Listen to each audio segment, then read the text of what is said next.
Prayer is one of the most central themes in the Bible. It is not merely a ritualistic act, but a profound psychological and spiritual engagement with the divine. It is through prayer that human beings establish a dialogue with God, aligning themselves with truth, wisdom, and moral fortitude. In this analysis, we will explore the significance of prayer in the Bible, its function as a transformative force, and its deep psychological and existential implications. One of the first things to understand about prayer is that it is a structured attempt to bring order out of chaos. The opening of Genesis demonstrates this cosmic principle. God speaks the world into existence, Genesis 1:3. If we take this metaphor seriously, it suggests that spoken words, particularly those directed toward a higher ideal, have the power to shape reality. In a similar vein, when Jesus teaches the Lord's Prayer, Matthew 6:9-13, he is not merely offering a set of phrases. He is providing a framework for ordering one's thoughts and actions. The prayer begins with a recognition of divine authority. Our Father in heaven, hallowed be your name, followed by an alignment with divine purpose. Your kingdom come, your will be done. This is an archetypal structure, recognizing chaos, seeking order, and orienting oneself toward the highest good. The story of Jacob wrestling with God, Genesis 32, is one of the most profound illustrations of what true prayer entails. Jacob does not passively submit to the divine. He struggles, fights, and refuses to let go until he receives a blessing. This is an extraordinarily deep concept. Authentic engagement with God is not passive. It is a struggle, a demand, and an insistence on truth. Jordan Peterson often speaks about the necessity of confronting reality in its harshest form to attain wisdom. Jacob's prayerful struggle is the very embodiment of this principle. He does not simply wish for an outcome. He engages in deep existential wrestling with the divine. This is what transformative prayer looks like.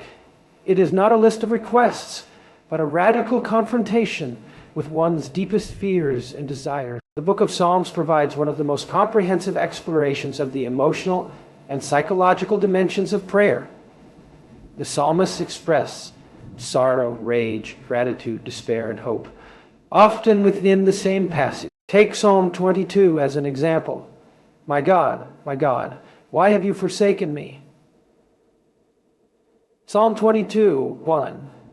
This passage, later echoed by Christ on the cross, Matthew 27:46, encapsulates the profound psychological realism of prayer. It is not about mere supplication, but about confronting suffering in the most honest way from a psychological perspective. This is crucial. Peterson often talks about the necessity of integrating the shadow, the dark and chaotic aspects of the psyche into one's conscious self. The Psalms teach this lesson through prayer. By voicing out our deepest struggles, we externalize and process them, thereby making them something we can confront and understand, rather than something that unconsciously controls us. Jesus' prayer in the Garden of Gethsemane, Luke 22:42, is perhaps the most poignant moment of prayer in the entire Bible. Father, if you are willing, remove this cup from me. Nevertheless, not my will. Here, Christ demonstrates the paradoxical nature of prayer. It is both a request for relief and a submission to divine will. This moment echoes the existentialist struggle Peterson often describes, the confrontation between personal desire and objective reality. Christ, in his human nature, does not wish to suffer.